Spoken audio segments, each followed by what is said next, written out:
we're live.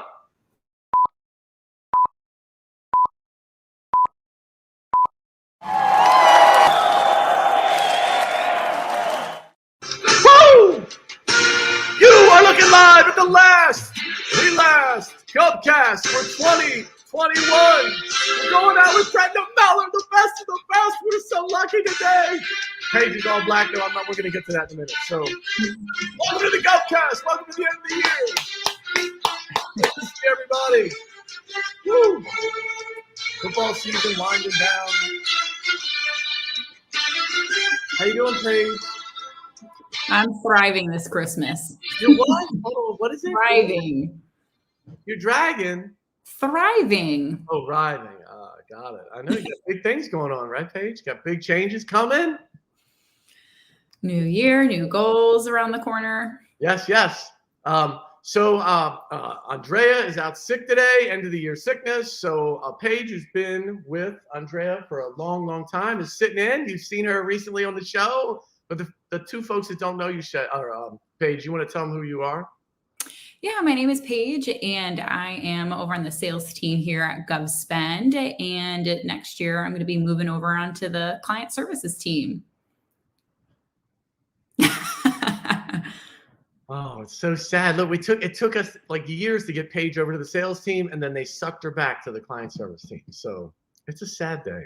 Well, I don't have time. The audience, look, there's not time to recap all that. Are you ready for the holidays, though, Paige? Look, you're not in your red and green. You're in black. I know your house does a lot of the different holidays. Not in Christmas celebratory mode yet. No, we are. So my house is all decorated. I'm just tired. Have to remember my kids' bus driver, the teachers, making sure that we're, getting something nice for our landscapers. So just trying to remember everybody. Oh, you're one of those. That's so nice of you. Yes. That is so nice of you. Well, it's so funny you said that. Well, my mom, when I was a kid, she used to give out, the scratch-off lottery tickets. Yeah. She would give them out to, like you were talking about, your teller and the postman and post person, what have you. And she would do that. I was like, Mom, what if I had the other day, some guy won $10 million on one of those scratch offs. Imagine you had it in your hand and you gave it to the post person. You're like, I do that often myself too. So now I'm second guessing it now. No, do not do that. My mom would say, once I said that to her for a while, she would be like, well, if you win, we have to split. You know what I mean? So it's like, oh, geez. Imagine if you had $3 million scratch off, and you gave it to it was one of your loved ones. Good. If you gave it to what did you mention? Landscaper. It's look, you'd lay in bed for the next year and be like, what have I done? Oh my gosh. In Florida, I think some guy just won $10 million on his scratch offs. I can't. Well, what about you? How about Christmas for you? You're on boxes, unpacking. I'm a total mess. My life is a complete mess. Moving from Florida to Texas, most of my life is still in boxes. I just got internet a couple days ago. Who knew it was so hard to get internet in Texas? I don't know. But it is fiber. Texas highly wired. When the electric went out, I guess they went all fiber. So super fast. I'm learning how to stream TV now. You don't need to buy cable. So it's a mess. I'm a complete mess. Everything from here on down is wrinkled and a mess. So it's all good. Show today, just get through today's show and shut her down. So last show of the year. Yes, that's all I got for the holiday. Listen, I have one more message before we bring in Brenda Meller. One of my little pet peeves at the end of the year. Listen, for all you folks that are in sales, please, please, please. Every sales director in the world tells his or her staff, what do they say? Listen, it's the end of the year, and make sure you contact all your people and make sure they don't disappear. And know where they're going to be if they're going to sign your contract, and make sure you know where they are because they're going to disappear. Every sales director is giving that speech to their sales team end of the year. And listen, I just want to encourage people, just be honest with your prospects. Be like, listen, is there any shot we're trying to close out the year? Can we get this done, right? Versus so many salespeople think they're the only one having end of the year. It's so funny. People be like, I don't know if you know this. It's the end of the month.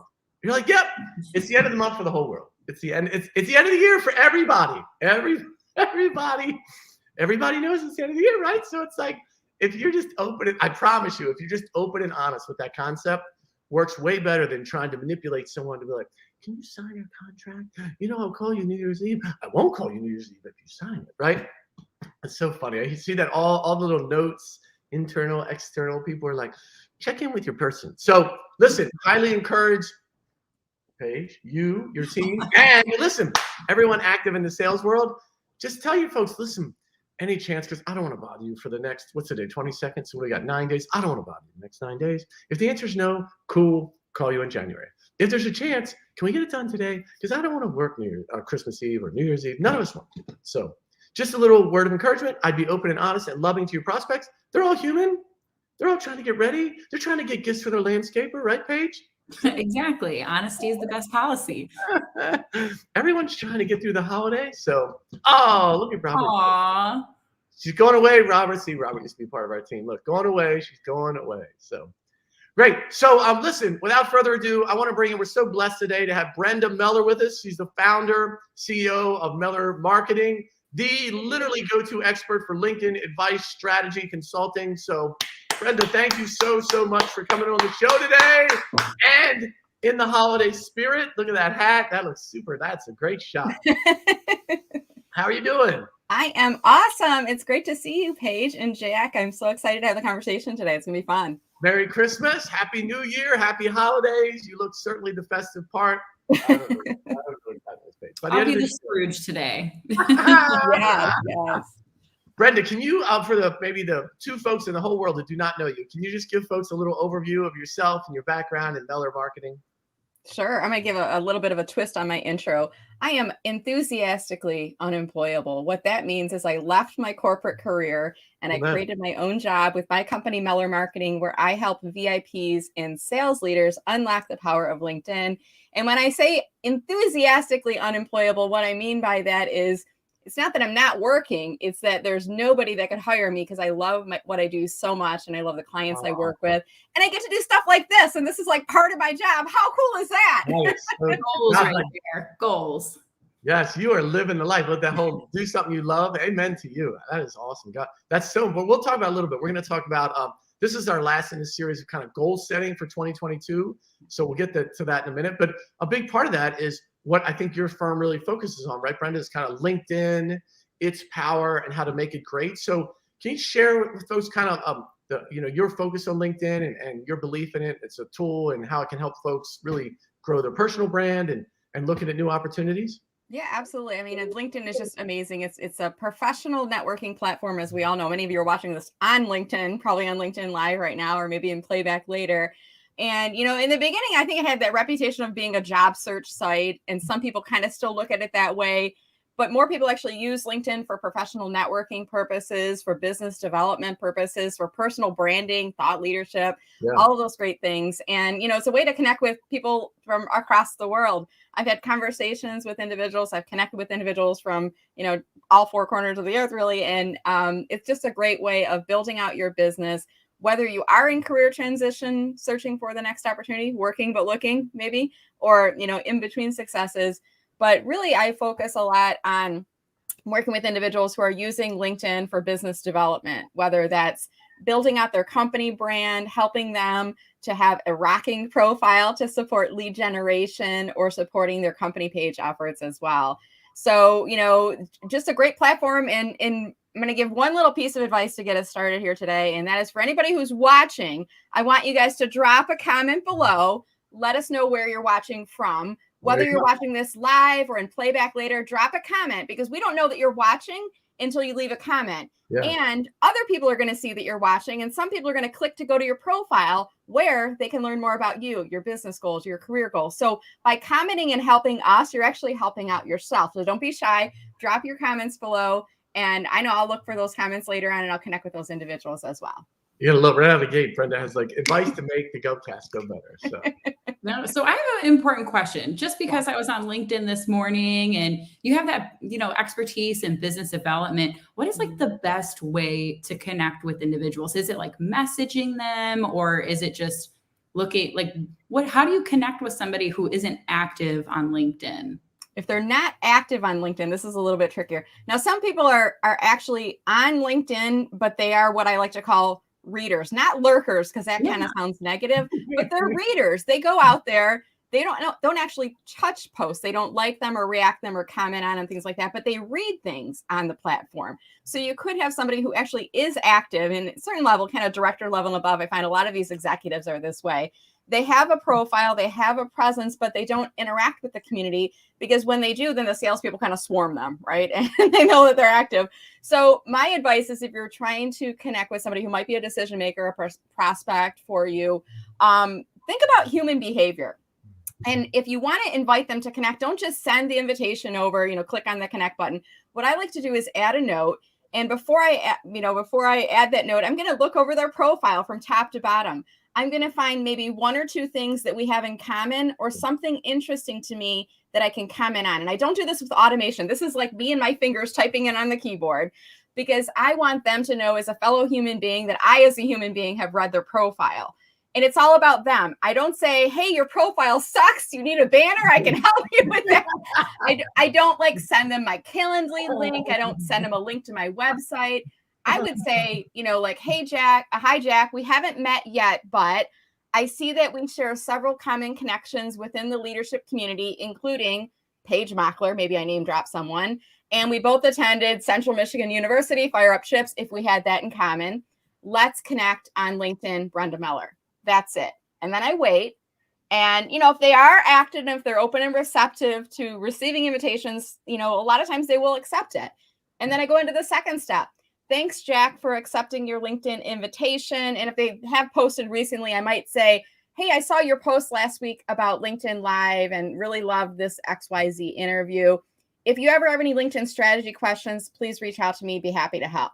So I try to kind of start things slow. I'm building up trust. I am demonstrating to them, this is who I am as a human being. This is my personal brand. But I'm also kind of putting a little soft sales push out there. Hey, let me know if you do have any LinkedIn questions, if I can help you. And if they nibble on that, then we keep the conversation going. And then I try to get them off of LinkedIn, whether it's through email or phone numbers, or, maybe scheduling a discovery call. So hopefully that helps. I love the comment. I don't start with, your profile sucks. Yeah. How to win friends and influence people. I was on your profile when I do consulting, and your profile stinks. Yeah. But what's funny? A lot of people do that. So we all get pinged, right? You accept someone's friend request, and their next thing is some long thing about their company. Oh, you need IT resources? Do you need help? Doing business development? It's so funny. It is like that. Someone in the public sector. Yeah, I'm right. My favorite though is sometimes I get people who are trying to sell me lead generation services for LinkedIn to try to, and that's in their opening pitch, like, hey, we can help you to grow more leads on LinkedIn. And I'm like, I want to say, but I don't. Well, you have 300 connections on LinkedIn. I've got close to 20,000 connections. Right. I can help you. You want to reverse, right? Right. It's all automation, right? It's all the automation tools Yeah. make it stink. I think the other thing, really, it's interesting that you mentioned, is how LinkedIn has changed over the years, right? It now is. Yeah, I look at it kind of like the professional Facebook page. You know what I mean? Like, there's so much when you follow the right people and what they're doing, and it's so much more engaging than just looking at it as a job site, right? Like, so, what have you seen in that area, and do you suggest folks participate? What is your best advice to them so they jump in, look professional if it's new to them? Like, how do you get somebody out of the gate to kind of participate in this thing without jumping in and feeling either foolish or doing something maybe they would regret later? I mean, I actually had conversations with two different individuals yesterday along the same lines. Like, I haven't posted anything ever, or, I want to make sure that I'm going out the gate with the right things. I don't want to embarrass myself, look dumb. I don't want people, my former coworkers, looking at my profile and thinking, I don't know what I'm doing, kind of thing. So here's my advice. If you're hesitant, and I usually say this group it tends to be, I'll call them experience rich. So they've been around the block for a little while, right? But they are social media apprehensive, LinkedIn apprehensive. And my advice is, like, let's not just jump up on stage and go behind the microphone and post. Let's kind of hang out in the audience for a while. And my advice to you is just go through the homepage feed. If you click on either the home symbol or the LinkedIn in symbol, you'll be on the homepage, and there's like a news feed that's in there. It's people, posting. Sometimes you see company pages and ads and stuff like that. But as you see things that resonate with you, give it a like or a reaction. That's really easy to do. That's kind of like, the little thumbs up there. And then if you see a post that is kind of interesting, compelling, jump in on the conversation, and just do so with like 5 or more words. Just simple statement. It could be like, wow, that was a great article about leadership. Something like that. Like, just start getting into the conversation slowly. And when you do so, you're actually getting your name, your face out into the homepage feed. Some people are going to click to go back to your profile. So you're kind of getting people warmed up to you. But I think more importantly, you're also learning, what do people talk about on LinkedIn? Yeah. What works, what doesn't? And you kind of learn by watching others, and you kind of learn what works well, and, you know, maybe techniques that you don't want to try on LinkedIn as well. But I think it's an easy thing, just getting into that homepage feed. And what I recommend is like literally commit to doing this 15 minutes a day, every single business day. Just start getting into the conversations, liking things, maybe 2 to 3 times a week, adding that comment on a couple different posts of 5 or more words. And then, you know, you'll just start to kind of get warmed up to being more used to being on the platform. And then eventually we want to move into that area of posting and starting to share our own content there too. Yeah. You know, it's interesting. I would say to folks that haven't done it a lot, or maybe you cross this, you know, this little LinkedIn Live kind of accidentally, that, you know, in sales particularly, there can be this kind of insincere part of sales, like you'll run some methodology and how do you execute against it. But I would say in LinkedIn, what's really interesting, whatever you really love, whatever hobby, interest, it's on LinkedIn. Like there's like famous sports people, you know, if that's your thing, or if you're into some other hobby, like what do you really, I know, Brenda, you love pie, so we'll get to that. But you know what I mean? Like, whatever your thing is, it doesn't have to be fake, right? It's not like go in and be fake. Like find the things you really love, whatever you're like, if you love cars, if you love, you know, whatever it is, it's on LinkedIn, right? There's people talking about it.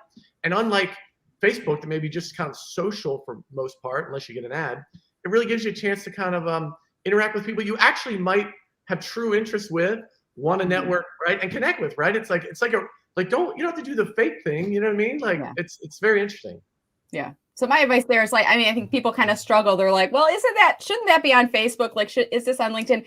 I mean, what I like to do is I'm always trying to draw analogies to things I'm experiencing on a personal level. And how can I relate this back into my business, into my work, into my industry, into my LinkedIn, you know, followers as well. So like, for example, this summer I was doing the power walk with the hand weights, because I can't do the running anymore, Jack. It's too hard on the knees. I'm getting old, right?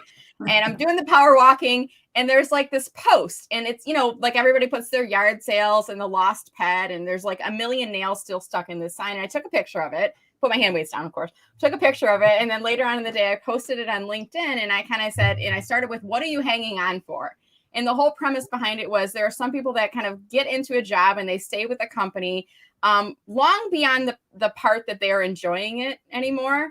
And it's served its useful purpose for you in your career, and you really should leave. You should go and find another job where you can be fulfilled, where you can be happy, but you're hanging on. And it's kind of like those nails that you see that are hanging onto that post. They didn't remove them. They pulled off the sign, right? But they left the post hanging on. So I always try to think about, what can I bring into LinkedIn that helps to kind of get conversations started, that's thought-provoking? Yeah. And it's almost like when I worked in corporate, you know, when you walk into the coffee room at work or the break room, whatever, people aren't talking about work things all the time. They're talking about, hey, I got a new puppy, or I'm not done with my Christmas shopping. Are you? Or, you know, they're talking about, hey, I just moved to Texas. I mean, they're talking about things conversationally, and that makes us relatable as human beings. And then when you have those little conversations in the coffee room, then when you go back into that next work meeting, whether it's in Zoom or in person, you feel like you have a connection with the people because you've had that personal conversation with them. So hopefully that helps people out a little bit. Totally. I love that. Some people change jobs, right? Okay. And go back too. But no, that leads me to the next question. So like step 1, be more interactive, connect, like don't like have that human connection. And so when you're active on LinkedIn and driving traffic to your profile, like, what are things that we should have on our profile that should stand out to like maybe like, because like for you have your goals, which is awesome. Like I do. I love that. I think the biggest mistake I see people making is they will set up their profile, and whatever their goals were at that point in time on setting up their profile, it might have been for a job change, or it might have been because they needed to claim their LinkedIn profile. And they took a lot of fields from their resume and they kind of copied and pasted it and put it over there, right? They filled in the blanks because it looks like a resume. So I'll put job title, company in my headline field. And then they never do anything with it ever again. I mean, and even for people that are more active, they updated it maybe at the beginning of 2021.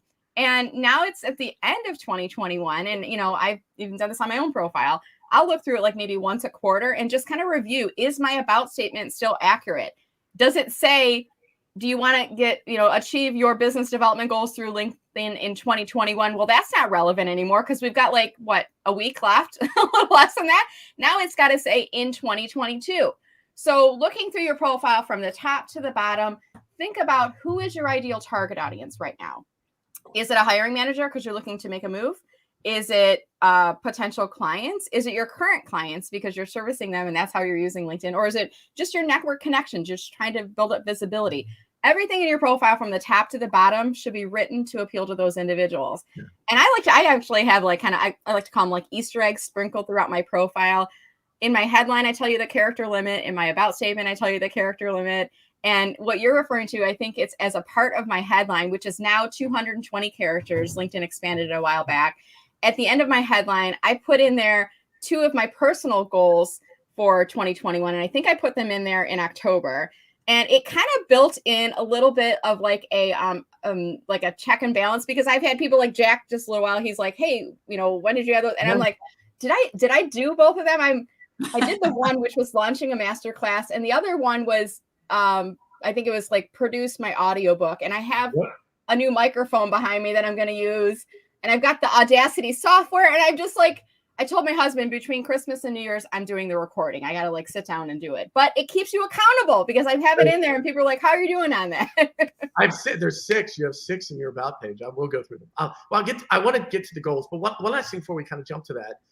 In LinkedIn, I know when I go through, you actually have a video, right, where your profile picture is. Can you talk about that? Like who should, who's not? Do you recommend, not recommend? I'd love, sometimes it's a little distracting. Sometimes it's very informational. So what are your thoughts about the video, instead of having a static picture?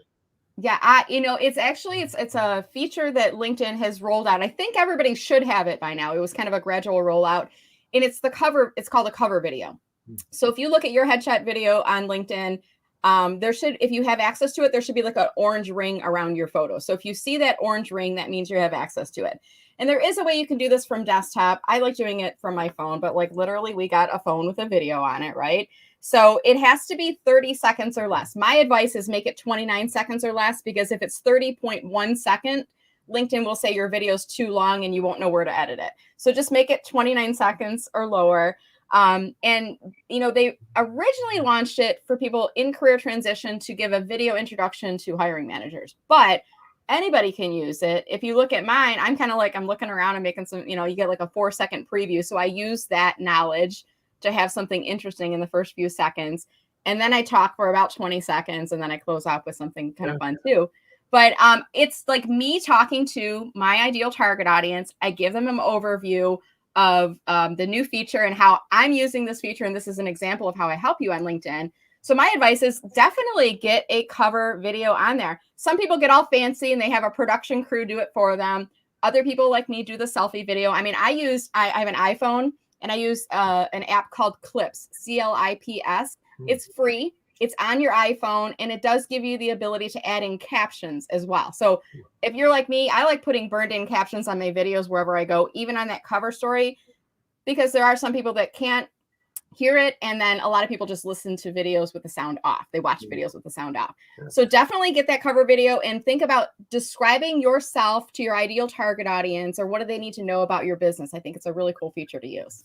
That's great. So you recommend everybody? Yeah, why not? Yeah. I mean, if you're not comfortable with video, I'll give you a pass. You don't have to. Over the holiday. Right? Yeah. Yeah. So I'd love to we touched on a little bit, is talk about, we've had this series of shows. For those who follow the show, we've kind of done about 7 or 8 shows, some of the best, most well-known folks here on LinkedIn about 2022 goal planning, right? There's a series of dynamics. When we started this, COVID was winding down. Not so much anymore. It was just 7 weeks ago. It's amazing. 7 weeks ago, how different things were, right? But from that, the second thing is the work from home process, right? A lot of companies are kind of changing that policy. Some are now stay work from home. Some want the hybrid models. Some are like, you got to come back in now. There's all the issues with it. It's definitely an employee's market, 100%, right? There's a lot of folks, as companies kind of gear back up, are kind of pinged on LinkedIn and other places about opportunities that they haven't really seen before. And then lastly, kind of the economy has some uncertainty, right, with the president and what's going to happen. And so that makes really 2022 probably one of the most important years. If you've never done it, if you've never done goal planning or thought about it or written it down, next year could be a major have a major impact on the several years past 2022. And so we spent the last kind of 7 or 8 shows talking about 2022 goal planning. Brenda's our last one. And so when I went to Brenda's thing, she has 6 goals in her About Us thing. So here they are. Look, speak at a TED, right? Give a TED talk, serve in a meaningful way at the American Cancer Society for your mom. Mm-hmm. Be a kind person I wish I see in the world. Inspire my kids. Convert you mentioned your social media pie book we'll talk about, and then enjoy pie. Those are the 6. So I love that they're in, you're about, that's awesome. So can you share some of your thoughts as you think about, you've obviously gone through the process, and when you think about goal setting for yourself and your best kind of recommendations for folks? Yeah, I want to start with, I think sometimes we get so focused on the future, like, January, we've got New Year's resolutions. I mean, I don't remember what mine was. I don't know if I even set one for this year. So I'm going to kind of flip this on its head and say, let's start the process with listing out your accomplishments. What did you achieve in 2021? And I think that's going to help to be revealing in terms of like some areas you want to continue on with your goals, and then other areas where you're like, well, I didn't get that audiobook done, but I've got another week left. Maybe I can get it done. Right, but you got 9 days. Right, I got 9 days. I can do this because it'll take, I think, about 8 hours worth of audio in total. But I think start with, what did you achieve this year? I mean, we kind of forget, and people always say like you should keep your resume updated, because when you want to start looking for a job, you don't want to like go back into the past 8 years and figure out what you did. So like every year, like really at the end of the year, list out what were your accomplishments for this year. Figure out which of those should go into your LinkedIn, or maybe it be incorporated into a part of the goal setting process for next year. And then thinking about, where do you want to be at the end of 2022? Whether that is at a different point in your business, if you're self-employed like me, do you want to grow your team, get to a different place? And let's think about, what are those milestones you need to achieve from throughout the year, kind of starting with where you are now. So I think it's really like, you want to have your beginning point and your end point in mind when you're looking at goal planning. But I think it's so important to reflect upon what we have achieved. I think we forget to do that. Like, we focus on a to-do list, but we don't focus on putting together like a done list or an achieved list, even better, right? Like, so start with that process, because I think it helps you a little bit, and then start working through that goal setting process for the next year. That's my advice. Yep. That's so great. for next year, I mean, just having this conversation with you, I want to go back to my LinkedIn and just look at it, right? Brush some things up with a new fresh eye. So that's going to be my. I'm in it right now, Paige. Don't look at it. So for somebody who, like, back in the day, I took a class in college of like LinkedIn, and that was way back in the day when it was very formal. Like, how do you keep up to date going into 2022? Like, what are the new things that people need to stay on top of with their LinkedIn profile? Yeah, great question. I mean, LinkedIn is rolling out things all the time. Yeah. And the fun part for people like me, there's like a network of us across the world. We're always like sharing notes. The fun part is they don't tell us when they're rolling things out. And more often than not, I like discover something new when I'm in the middle of a coaching session or delivering training. I'm like, oh, okay, they moved this. Like, now what? So the latest is they are going through the process of kind of revamping what your profile looks like. It's minor, which it always is. It's always a little turn of the dial. But like, for example, your about statement on LinkedIn, it used to be on desktop that you could see up to 3 lines before somebody would have to click more. And I always tell people, focus on those first 3 lines. Assume that most people will not click on see more, because they won't, right? The right people will, but only if you've captured their attention in those first 3 lines. Now LinkedIn is making it a 4-line preview. So now it's like, okay, even for my own profile, I'm like, I was focused on 3 lines, see more, and then I put a line break to air it out. Now I've got to like bring a little bit more up into it. And then there's some other things in terms of the way the activity feed looks. Lower on the profile, your skills list, it looks a little bit different. It used to be, there were 3 pinned, and there was like 3 green push pins you could pin in the top 3 positions. And then they had like different, it was like interpersonal skills, technical skills, other skills. I can't remember the categories. And they would like recategorize them. Those categories don't exist anymore. It's all just like one running skill list, but you can still reorder skills that appear in there. So there's little nuances to profile changes that are coming out. And even in the past year and probably year and a half, we can now add a featured section to our profile. If you don't have it, click on the more button, and there's actually a add profile section button, and you can add it in. So there's a cover video that we talked your about. books and stuff. Like what would Featured you? is you can feature posts. So something you've posted, you can keep it in the featured section. It's kind of like, I like to call it like the end cap at the grocery store, the featured things at the end of the aisle. So if you use featured, then you can, put a post up in there. You can put an article, which is a LinkedIn blog. You can feature any external links. So if you're promoting like a year-end special or a start out of the gate 2022 special, you can put that in the featured section. Or you can upload media, and that could be a document, a photo, any of those things. So just being aware of these the new features, including features, I think can be helpful. There's one last thing that is newer, not brand new, but you can now add a name pronunciation on your profile. Yeah, I've seen people do that. Yeah. And even if Jack Siney, is it Cinny, Siney? Do you get people asking that question, Jack, or is it usually pretty straightforward? Oh, no, I get it all the time. Okay. Any name that rhymes with Heine. Heine. So what I do is I recommend people use it. You have to go on your phone. It's the add name pronunciation. It's in the LinkedIn mobile app. And on there, you can record up to 10 seconds. Now, I'm an opportunistic marketer. If LinkedIn gives me a box, I'm going to fill something in. If they give me a recording space for 10 seconds, I'm not just going to say, hi, this is Brenda Meller and stop my recording. Yeah. And if you click on mine, you'll see I say something along the lines of, hi, this is Brenda Meller. It's like Keller, but with an M. And then I go on to say, follow me for LinkedIn strategy tips or something like that. But you want to say it at a lower rate of speech than you would normally talk, because people are listening for that name pronunciation. And then you want to give them cues. Like I say, it's Brenda Meller, like Keller, but with an M. So I often get Brenda Mueller. So when I kind of use that cue, it helps. And if I were you, Jack, I would say, hi, this is Jack Siney. It's like Heine. Like I would use that because it makes people kind of smile, right? If I had $1 for every time I said that in my life at 50 plus now, I'd be retired. So I've said that a million times. So true. Paige, by the way, we do a little one-on-one consulting. Your go-to girl for government opportunities and selling more to the public sector. There it is. And that's your page right there. Look, now you can add 2 more lines. So it's great. There it is. Look, I told you I was going to bring it up. It's good.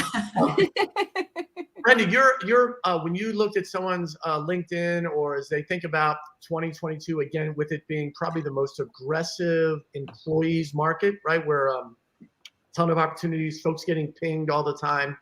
Number one, I know you touched on a couple of them.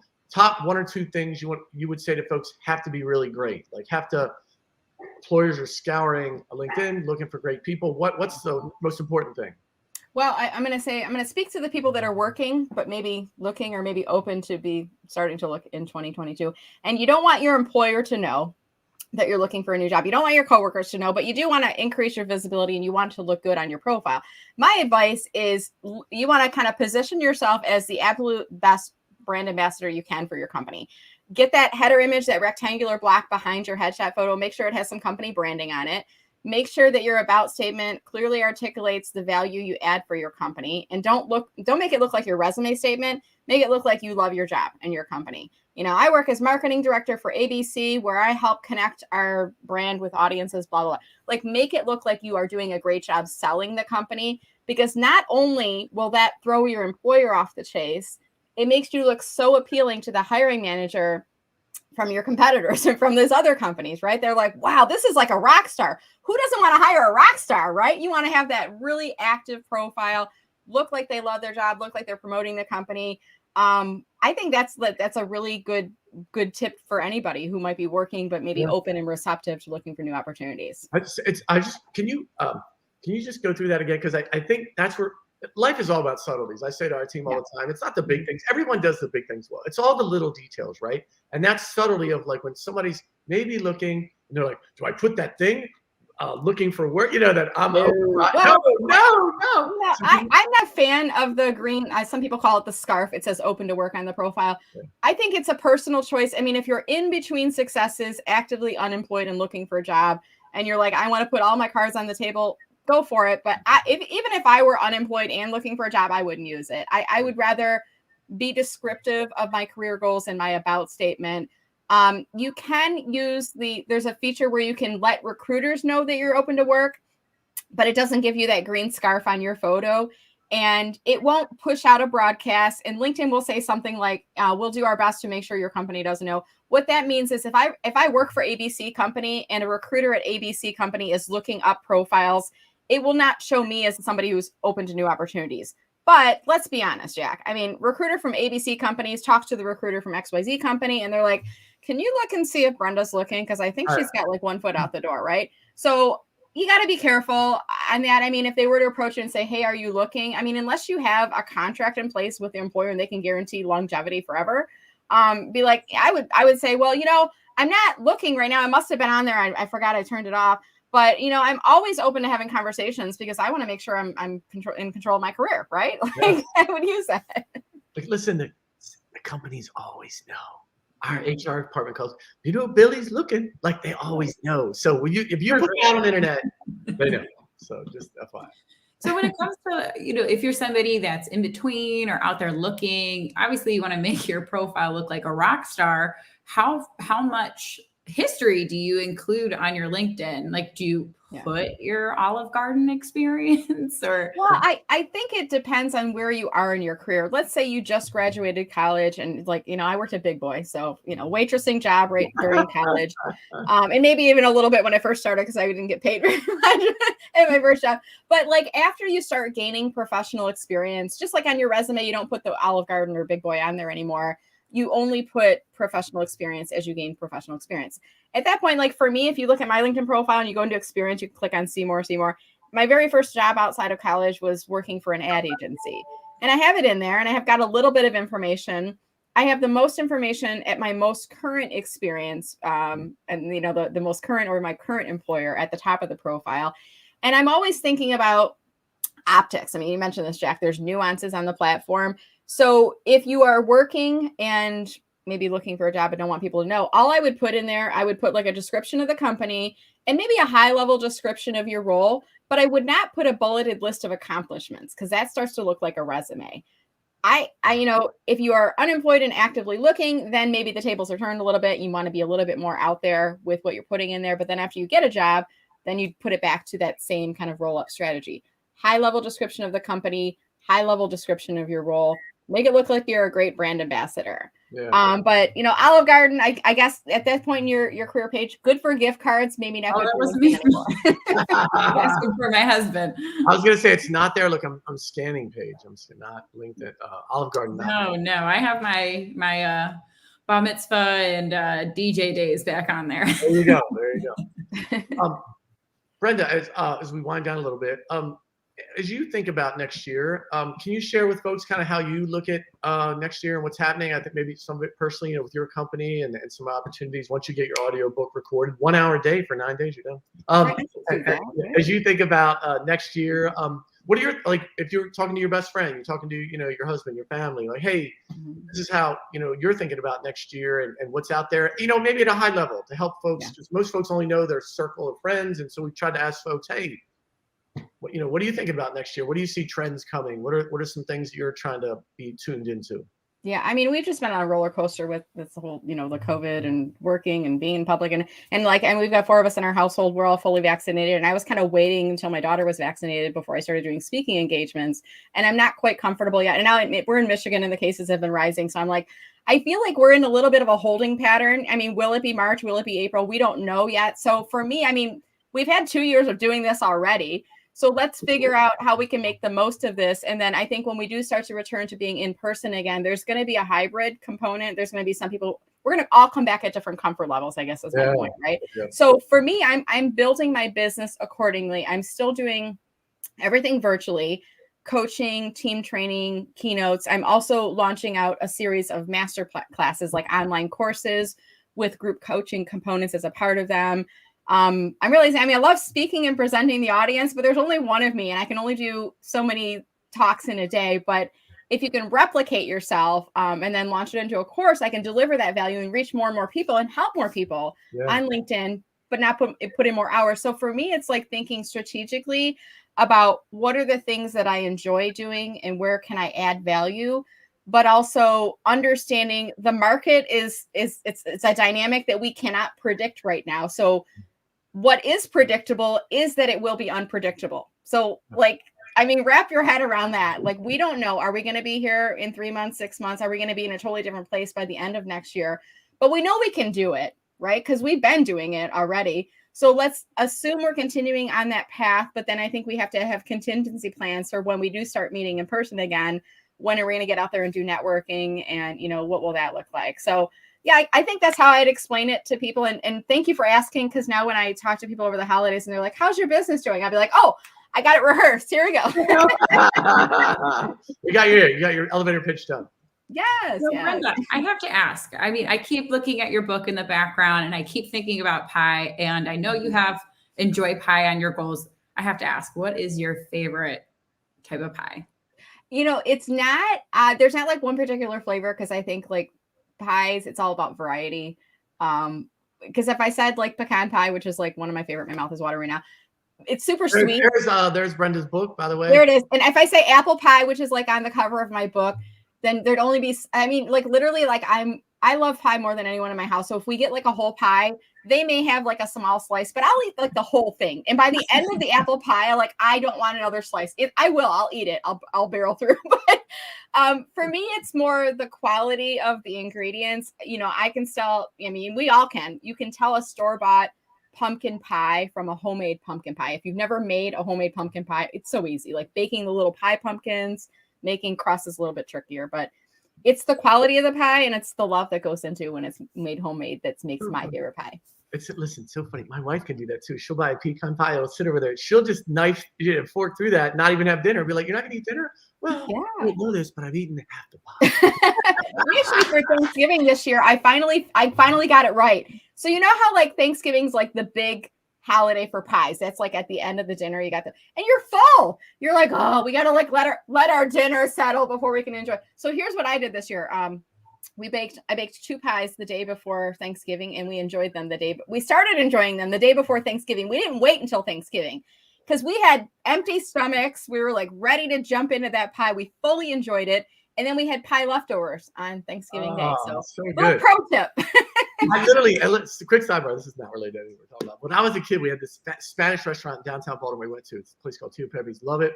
And when I was a kid, it was always like, we wanted dessert first. And the guy at the restaurant couldn't get over it. You know, like one of those dessert trays, you know? And we're like, yeah, I'd like a chocolate mousse. And he'd be like, what?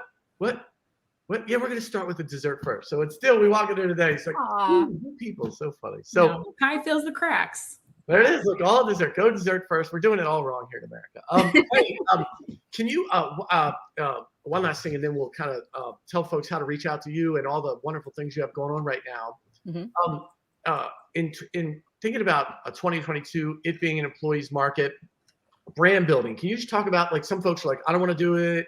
It means nothing to me. Forget it. Social media is stupid. Can you just share your viewpoint on brands, personal brands? We've all found out now, again, as you mentioned, now we're at home, are so much more important than they were even 3 years ago, right? Can you just share a little bit? If folks are apprehensive, why they should spend a little time building their personal brand, because it's so leverageable, right?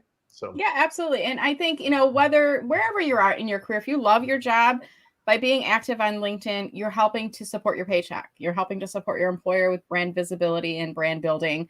And if you're not quite sure, and if you're in career transition, I mean, you want to make yourself accessible and available. And by posting on LinkedIn, by engaging in the homepage feed, you're bringing your name and your photo up. And if you've got a great headline, it's probably getting people to click to come back to your profile where they're learning more about you. So, you know, I would love to say people are going to look you up. They're going to type in search and they're going to look you up and find you. But more likely, it's going to be that they're going to find you because you're active on LinkedIn. So I'm going to give you guys something you can do right now. As soon as you're done watching this video, whether you're watching it in live or playback, go to the bottom of the video. There's going to be a share button. I want you to click to share it. And then I want you to just type something out and say, hey, just finished watching this great video with, and you could tag at Paige Mockler, at Jack Siney, at Brenda Meller. And here are a few of my key takeaways.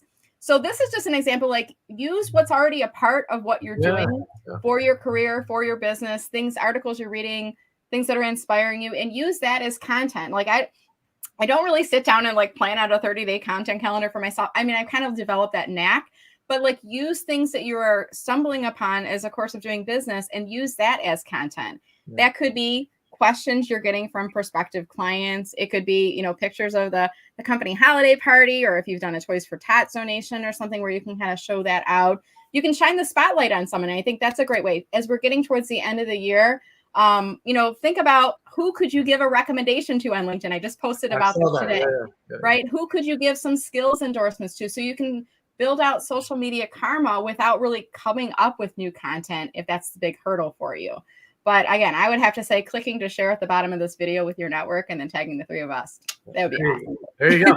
Listen, I know you have a special too for LinkedIn. Folks are always looking for creative gifts. I love the thing at the top of your LinkedIn, like, hey, do something to help somebody else grow. Can you share with folks what you're doing with your kind of holiday special? It's awesome. Yes. So this was inspired by Clubhouse. So I popped into Clubhouse one day and I heard these female entrepreneurs talking about, this is before Thanksgiving. They were talking about, hey, find local partners in your area and get together with them and do a bundle. And I'm like, wow, that's brilliant. So I reached out to a photographer in Metro Detroit, a person who's an executive resume writer, an image consultant, and then the photographer knows someone, Tiffany, who does professional makeup as well. So we all came together, and the way that it works is if you pick a bundle, which includes one or more elements, it could be all of the elements, you get reduced pricing for this. So we kind of are positioning this as VIP holiday bundles.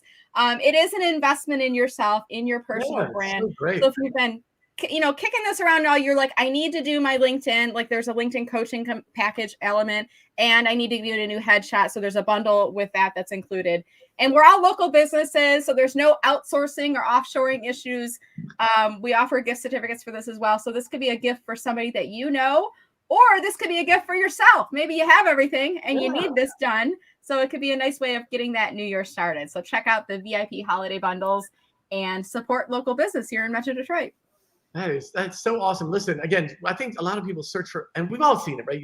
They open up some useless gift and it goes in a thing and it's never used. Like, God, think creatively. I saw that the other day. I loved it. I was like, man, what a great, hey, invest in yourself. I've already paid for it. Here's all your stuff. It's awesome. I love, as a gift idea, that's a 10. That's so good. Awesome. Thank you, Jack. That's a great idea. Hey, can you tell folks how to reach out to you? I know you have a ton of both. You mentioned some free things. When they ping you, the top 50 tips, how are the ways folks can find you? I think start with follow me on LinkedIn. Every day right now, I'm just about every day I've been posting for the past, I think I'm on day 43 right now, 43 LinkedIn tips. And I'm doing 50 tips in 50 days. I've skipped a couple days in there. So I'm always posting LinkedIn strategy tips. If you go to my profile and click on follow, you'll get my updates. If you do want to connect with me, you can. I have the follow button as the default, but you have to go to the more button, click under the more button, and then mention in your invitation that you watched me on Jack's show today, and I would be happy to connect with you. Alternatively, you can go to mellermarketing.com. There's a contact us in there, and I'd be happy to answer any questions for your folks. It's so good. I think when you reach out to Brenda, she'll send you the link to the 50 tips for you to make LinkedIn better. And do you still do the Rockstar thing? I'm kind of recalibrating what I'm doing with that. It's been a couple years. It's a lot of work, and I've had couple issues with how to manage the growth of the list, and so I'm evaluating what I do with that moving forward. I'm probably still going to do it for myself. I'm not sure if I'll be publishing it, but we'll see. That's great. So that's how I first ran across Brenda. She would list people moving and shaking on LinkedIn. I loved it, and then, so I know there's a lot of effort to go to that. It was super great. So listen, social media pie. It's a book, right? Reach out to Brenda. She is the best. And I said to our sales team earlier today, like, if you're looking to update your LinkedIn, you get opportunities, things are happening, like, just make sure your house is in order. You would do that for anything else. Like, it's like if you were going to sell your car, if you were going to we tighten it up. So now's the time. Over the holiday, you have a lot of downtime, and if you're unsure, reach out to Brenda. She is the best of the best. You can tell she has great energy. You can see everything she's doing here. So amazing. Any last words, Brenda, you'd want to share with the folks? I would just say, if you're watching this video, I'm going to give you guys a little plug right now. If you're watching this video, I still want you guys to go and comment if you haven't commented already. You could tell us if you're watching it live or watching it in playback. And anytime you see a live video, do that. I mean, what I do is anytime I pop into and live videos happening, I will say hello from Metro Detroit. Yeah. First thing you do when you go on LinkedIn, spend a little bit of time in the homepage feed. That's my second and final tip for all of you today. Spend a little bit of time there, build up that social media karma, give it some likes, throw out some comments out there, and focus more on LinkedIn on how you can help to serve others and interact with others than usurping yourself on there. And I think you'll get a lot more value out of the platform. So hopefully that helps out. So genuine. Yeah, that is such a great last tip, right? Just like do your thing and then it'll all come back. Comes around. It does. It's karma. It's like what you put out, it comes back. It's all reciprocal. People I are so strongly believe freaking that. impatient. They're like, oh, we just friended. Guess what I do? You know, you're like, so, all right. Well, okay. Thank you so much. Have a great holiday. Merry Christmas. Have a happy New Year. Thank you so much for your time. You're the very best. If anyone needs anything associated with LinkedIn, Brenda Meller is the #1 place to go. Please reach out to her. It's great. Thank you, Brenda. Have a great holiday. God bless. Thanks for being on the show. Thank you, guys. Yes, I appreciate it. Thanks so much. Yes. Paige, when are you going to update your LinkedIn? Now you got 4 lines. I'm over here looking. Look. Stop looking. Haven't even given me a minute to update yet. I'm going to take all my new tips and tricks from Brenda. Going to spice things up. Maybe focus on my brand. I have to figure that out first. I think it's so funny. I'll just say, it's my interaction with folks. It's folks. They see some of their coworkers or friends have opportunities, grow, and they're like, "Why is so and so always in the mix?" And I think a lot of times it's little things like this. LinkedIn doesn't have to dominate your life, but just being diligent to make sure that your persona and what you put out there, because we all, we do. I think a lot of people do. We think other people know what we're doing. We know our lives. What's my pastor says in church, we wouldn't care so much what other people thought about us if we knew how little they think about us, right? So folks are not thinking about you, and you got to do a little marketing and put your story out there and share what you can, and then opportunities come with that, right? So I just encourage folks, spend a little time, at least one of the social media platforms that you know and love, and work through it, because it'll pay dividends 10 times. That's one of the little secrets for all your friends that are getting all the opportunities. Well, they're either great in Twitter or in LinkedIn or Facebook or whatever, right? So it's certainly worth time and energy. Maybe turn off the video gaming for an hour and just do something like that. Just saying, the new Doom or whatever the hot game is. So any last words, Paige? Any last things before we wrap up 2021? 2021. Oh, if I were to wrap things up, you're leaving that to me, the last GovCast. I'm going to hand it back off to you. I'm just a guest. So funny. Look, I when I was doing the intro, the goals thing, literally when we started this, COVID was winding down. It's like, oh, and now we are 7 weeks later, and it's freaking all back. It's unbelievable. So I think Brenda's advice, my last wrap up was perfect. You don't know what 2022 is going to be like. I don't know. Maybe we're COVID, maybe we're not. But spend some time and energy getting yourself ready, because it's like in Florida, last thing, a hurricane. Those who prepare for the hurricane before it comes, the day it comes, you're good. You don't need to run to the store and get batteries and food, and you have your shutters, right? If you're prepared when it happens. And so encourage folks over the holidays, spend some time, getting your stuff together so you have a plan and some ideas and thoughts out of the gate. And as Brenda said, look back at some of the things you got done this year and be proud of those and enjoy them, and make a plan for 2022. It's amazing. We will not see you again until 2022. Have a great holiday season. Appreciate you. Have a great Happy New Year. Happy Merry Christmas. Be safe. Much love from the GovCast team. Well.